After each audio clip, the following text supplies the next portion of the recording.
Missed calls, slow replies, and scattered conversations aren't just annoying, they're money left on the table. Make this the year you prioritize your business communications with Quo, spelled Q-U-O. Quo gives your entire team one shared business number for calls and texts, so nothing gets lost and everyone sees the full conversation. You can keep your existing number, easily add teammates, sync your CRM, and scale as you grow. Plus, Quo's built-in AI automatically logs calls, summarizes conversations, and highlights next steps, so nothing slips through the cracks, even after hours. That's why Quo is the #1 rated business phone system on G2, trusted by over 90,000 businesses. Make this the year where no opportunity slips away. Try Quo for free and get 20% off your first 6 months at quo.com/tryquo. That's QUO.com/tryquo. Quo. No missed calls, no missed customers.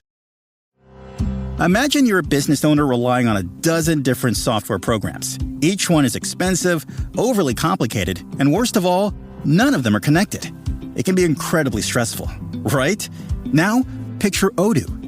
CRM, accounting, inventory, manufacturing, marketing, HR, and more. Odoo brings all the tools your business needs into one simple platform, and all seamlessly connected. Everything works together, giving you the peace of mind that your business is running smoothly from every angle. Odoo's open source applications are user-friendly and designed to scale with your business, saving you time and money. Say goodbye to juggling multiple platforms and hello to efficient integrated management. Stop wasting resources on complicated systems and make the switch to Odoo today. Visit odoo.com, ODOO.com, and discover how Odoo can simplify and streamline your business operations. Odoo, modern management made simple. This is Optimal Relationships Daily, Love versus Attachment, by Tonya Lester of TonyaLester.com. Advice columns are rife with examples of people who tolerate seemingly intolerable relationships. Many seem to follow a formula. He does, name terrible thing, but we really love each other and we want to make it work. This isn't love. This is an unhealthy attachment. The word attachment comes from the old French word attaché, meaning to fix or to fasten. Emotionally, when we fall in love, we fix on another person, and separating or unfastening from them feels terrible. Yet sometimes breaking the attachment is what we need to do to be happy and healthy. Unhealthy attachments are based in fear, not emotional generosity. You know the relationship is not good, but you feel helpless to change it. You can see that the relationship doesn't bring out the best in yourself or the other person, but leaving feels terrifying. Unhealthily attached relationships are like two people who are suctioned together. The people around you might clearly see that you're trapped, but the suction seemingly won't budge.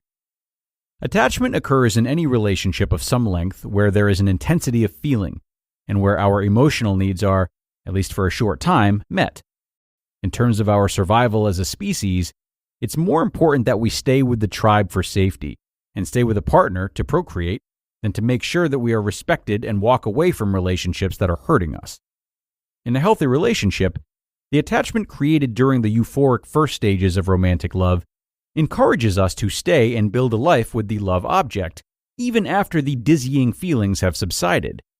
In this type of relationship, love deepens into interdependence, where we can meet our own needs, but we are also able to turn to a loving partner for support and reciprocate that loving support. An unhealthy relationship creates a trauma bond instead of interdependence. A trauma bond occurs when a person relies on an abuser to get their emotional needs met. The abuse itself creates the emotional needs that the abuser soothes, perpetuating the cycle of abuse. Trauma bonding is common in domestic violence, child abuse, Stockholm Syndrome, cults, and toxic work environments. Although the classic definition of trauma bonding includes one clear victim and one clear abuser, there are also instances where each partner takes turns in each role. In high-conflict couples, it can be hard to determine who is causing more damage to whom. In Tennessee Williams's famous play, Who's Afraid of Virginia Woolf, a married couple, George and Martha, attack each other, each verbal blow more incisive than the last. As audience members, we're meant to understand that deep down, they really love each other. But do they? Or can they simply not leave? Trauma bonds masquerade as love, but they are not the same thing. In any relationship where you feel victimized but also in love, a trauma bond has likely formed. An argument between people who love each other might be painful and upsetting, but it's not a scorched earth situation where the participants limp away battered and broken. If you regularly have fights where vicious things are said, it doesn't mean much to say later that you didn't really mean them. If you said it, no matter how upset you were, some part of you meant it. The only other explanation is that you are just aiming to cause pain. Either way, this is not how a loving person acts, even when upset. Here's a classic example of a trauma bond masquerading as love.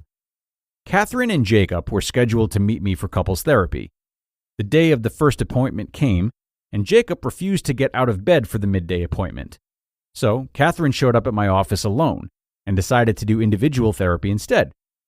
Catherine complained that Jacob slept all day and then went out all night, not telling Catherine who he was with or where he was going. When Catherine asked, he would blow up at her for micromanaging him and treating him like a child. For her part, Catherine was secretive, hiding packages, lying about who she was with, and even stopping taking birth control when she knew Jacob didn't want a child. Catherine described their marriage as hours-long screaming matches, alternated by peaceful periods where they pretended nothing had happened. She insisted that sometimes things were good between them, and if only Jacob changed, the relationship would be perfect.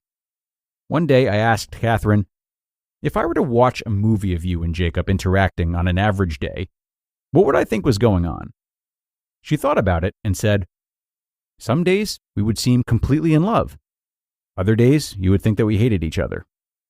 Emotionally mature people who love each other do not behave like they hate each other. They might need some time apart. They might feel like they don't like each other very much at particular moments, but they don't act hatefully. Love sometimes involves seeing each other at our worst, in sickness and in health, for richer or poorer, etc. But it does not mean bringing out the worst in each other. Are you in a trauma bond with your partner, your family members, or a friend? Here are some signs you might be trauma bonded as opposed to in love. 1. People who love you worry about your relationship. 2. You know you aren't happy, but it feels too difficult, scary, or sad to leave. 3. You or your partner, family member, or friend say that this is the worst relationship they've ever had, yet you stay together. There are certain relationships we are encouraged to stay in almost no matter what. It's very hard for people who have not experienced abuse or neglect to understand why anyone would estrange themselves from their parents, for example. But as adults, we get to choose who we stay in relationships with, even if they gave birth to us. Love is active and actionable. If someone says they love you, but acts in a cruel or demeaning manner, what does love even mean? What does it matter if someone loves you if their daily actions tell a different story?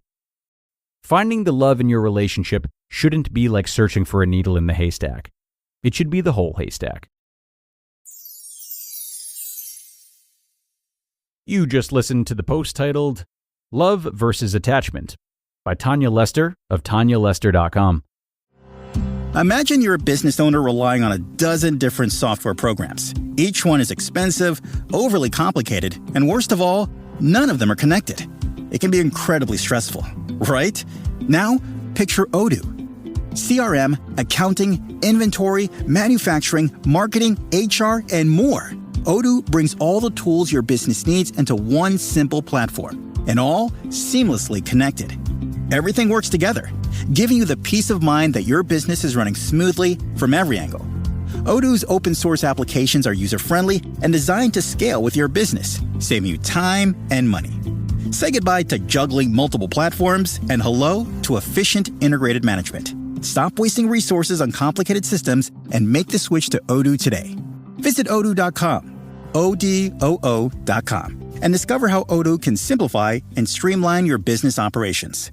Odoo, modern management made simple. If your team isn't using ClickUp, you're wasting time, and data proves it. 61% of knowledge workers manage work more than doing it, switching apps 1,000 times a day. That's work sprawl and costs millions. ClickUp replaces 20 apps with Convergence, uniting projects, docs, and chats, while AI super agents handle the busy work. Join 4 million teams using ClickUp to finish work 30% faster. Try it free and get 15% off AI upgrades at clickup.com/podcast. That's CLICKUP.com/podcast.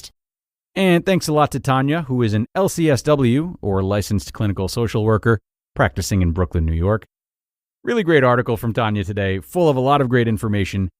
And I enjoyed that last thought in particular, instilling the idea that love is active and actionable. This is an idea that really holds true in so many ways, and sometimes can be a great way to remind our partners of love even when we have hit a rough patch. For example, even if there's been a disagreement or tension for some reason, we can still choose love by making our partner's favorite breakfast the next morning, or helping them on a project that we told them we would help them out with. Sometimes if we don't have the words quite yet, keeping loving actions like these consistent can really remind you of the foundation that's there and keep you turning towards your partner until you're able to verbally work through your differences. And note that not only is this the opposite of cruel or demeaning actions like Tonya mentioned, but it's also the opposite of actions like indifference, or a lack of action, if you will. Sort of coasting through and not being fully present with your partner, even if you aren't being cruel. This is not healthy either, though for people who have been in and around groups with more volatility, it could feel that way. So, some things to think about as we wrap up today. I hope you've enjoyed this article as much as I did, and I hope to see you again tomorrow for another one. That's where your optimal life awaits.